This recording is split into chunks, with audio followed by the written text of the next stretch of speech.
20세기는 전쟁으로 시작하여 전쟁으로 마친 격동의 세기였습니다.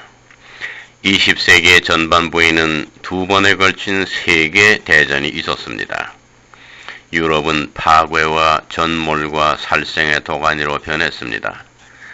아직 전쟁의 상흔이 완전히 가시지 않았고 많은 전몰자들의 흘린 피로 인한 피비린내가 없어지지 아니한 때에 콜럼버스의 신대륙 발견 이후로 인간이 새로운 세계를 발견한 큰 사건이 생겨났습니다. 그것은 1957년 10월 4일 소련의 인공위성인 스푸트니크 제1호가 발사되어서 지구의 궤도를 돌게 된 것입니다. 인간은 우주의 세계에 첫 발을 내어 디뎠습니다. 그때는 지금처럼 집집마다 텔레비전 수상기가 없었기 때문에 라디오의 전파를 통하여서 이 역사적인 사건이 보도되었습니다. 시속 29,000km의 속도로 낮은 고도 223km, 높은 고도 1,440km를 유지하면서 96분마다 한 번씩 지구를 공전하였습니다. 이러한 스푸트니크 제1호가 내는 몰스 부호와 유사한 송신음은 낮은 고도일 때에는 크게 들리고 높은 고도일 때에는 작게 들리면서 33일간 지구의 주위를 맴돌면서 송신을 해왔습니다.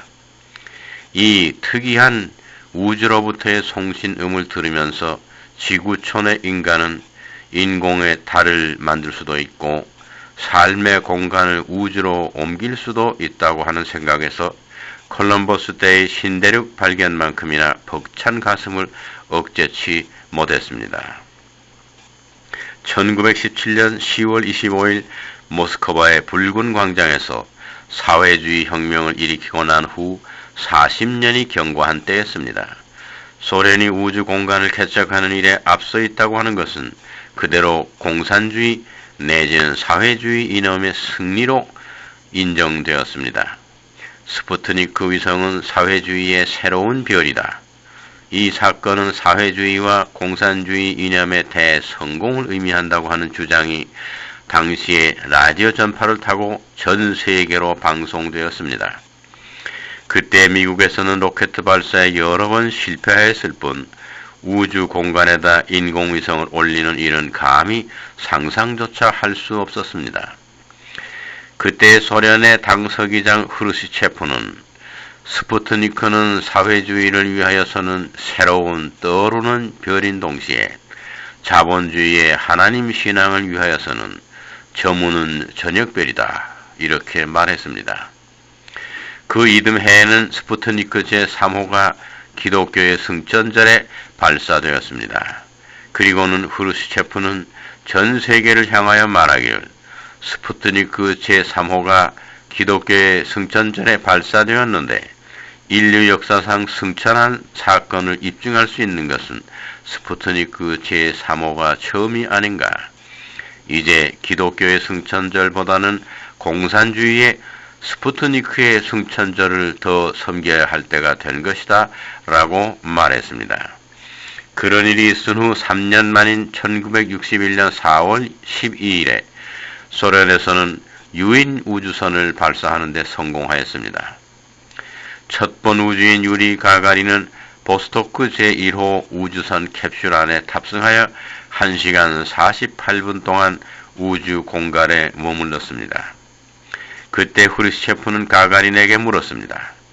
찬란한 하늘나라와 보좌에 높이 앉아 계시는 하나님이 보이는가? 가가린은 답했습니다. 아니요, 그저 캄캄한 하늘만이 보이고 아래로는 푸른 지구만이 보입니다. 후르시체프는 또 말했습니다. 인류 역사상 하나님을 가까이에서 만나보고자 노력하여 많은 노력과 시간과 돈을 들인 사람은 내가 처음이다. 그런데 정녕 하나님이 안 보이는가? 유리 가가린의 대답은 그저 그전이나 다름이 없었습니다. 후르시체프는 가가린이 내려온 다음에 다음과 같이 말했습니다. 인간의 과학기술 문명의 향상은 지금까지 전해오는 하나님을 믿는 일의 종국을 의미한다.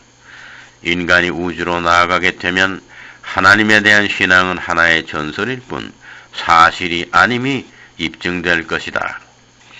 이러한 그의 또렷또렷한 음성은 전파를 타고 전 세계를 향해 울려 퍼졌습니다. 그해 8월 6일 게르만 티토프는 보스토크스의 2호에 탑승하여 지구의 궤도를 도는데 25시간, 즉 하루를 보내고도 1시간을 더 우주 공간에 머물러 있다가 내려왔습니다. 그때도 크루스체프는 티토프에게 물었습니다. 가가린이 우주 공간에 겨우 1시간 40여 분 동안 머물렀는데 너무도 짧은 시간이기 때문에 찬란한 하늘나라와 보좌에 앉아 계신 하나님을 그냥 지나쳐 버릴 수도 있었다는 판단 아래 당신을 더 높은 곳에서 만 하루 이상을 머물게 하였는데 그 오랜 시간 동안에 하늘나라와 하나님을 찾지 못했는가? 티토프 역시 가가린이 본 것 이외에 다른 것은 본 일이 없다고 답했습니다. 후르시체프는 이 두 번의 우주 탐색의 결과로 인하여서 전 소련 지역에 포스타를 내어 걸도록 명했습니다. 보가 넷, 하나님은 안 계신다. 후르시체프가 이렇게 무신론을 전 세계에 선포하자 영국에서는 시내버스에다 하나님은 안 계신다, There is no God 고 하는 선전 포스터와 함께 런던의 거리를 주행하였습니다. 엘리자베스 2세 여왕은 왕립과학원의 학자들을 소집하여 과학적으로 하나님이 존재하지 않는다는 것이 입증이 되었는가를 물었습니다. 그때 아직 과학적으로는 입증이 되지 아니했다는 대다수의 학자들의 의견을 경청한 후 버스 회사에 명하여 확실히 입증되지 아니한 내용을 공개적으로 광고를 하는 것은 금한다고 명하였습니다. 그러자 버스 회사에서는 광고 문구를 수정하였습니다. There is probably no God. 하나님은 아마도 안 계신 것 같다. 영국의 이러한 사회적인 풍조는 전 세계로 번져나가기 시작했습니다. 아마도 하나님이 안 계신 것 같다는 선전 문구이지만 전 세계에서는 소련과 영국의 무신론적인 사회상의 영향을 입어서 지구상에서 더 이상 하나님의 이야기는 종식되어야 한다는 의식이 편만해지기 시작했습니다. 그것이 1960년대 초반의 일이었습니다. 우리나라에서도 신문마다 잡지마다 이제 우주시대가 열렸는데 하나님의 자리가 심히 의심스럽다 또는 하나님이 어디에 계신지 모르겠다는 등 무신론적인 기사들이 난무하였습니다. 이러한 때 미국의 케네디 대통령은 1960년대가 지나가기 전에 미국에서는 달에다 인간을 착륙시키고 다시 되돌아오게 하는 계획이 있다고 선포하기에 이릅니다. 그러나 1963년 11월 22일 케네디 대통령은 이 웅건한 달나라 여행의 꿈을 실현치 못하고 암살을 당하여 세상을 떠나게 됩니다. 미국의 우주개발 프로그램은 소련과 각축전을 벌리는 차원을 넘어서서 달에다 유인 우주선을 착륙시키기 위한 아폴로 계획을 수립하게 됩니다.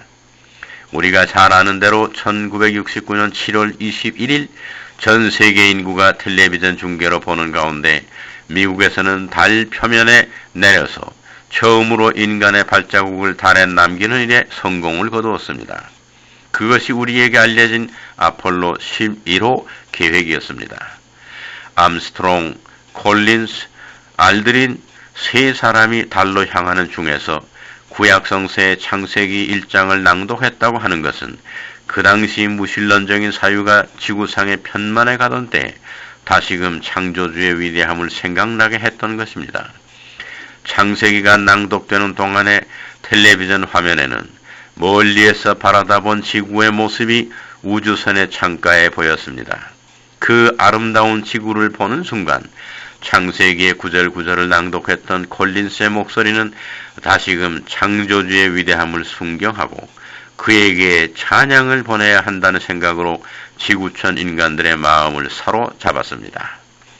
암스트롱과 알드린은 달 표면에 내려서 미국의 성조기를 표면에 세우고는 지평선 위로 떠오르는 지구를 보았습니다. 평소 지구에서 달을 쳐다본 것의 4배나 큰 푸른 지구의 모습이 달의 캄캄한 하늘 궁창으로 떠오르는 그 장광을 그들은 아담 이후로 처음 본 사람들이 되었습니다. 지구로 돌아오면서 그들은 우주선 안에서 베토벤의 교향곡 제9번을 들었습니다. 그 음악도 지상으로 전해졌습니다. 찬양하라, 노래하라, 창조주의 영광을. 미국과 소련의 그 당시의 우주개발 각축전은 무신론이냐 아니면 유신론이냐 하는 신앙적인 이념의 대립이기도 하였습니다.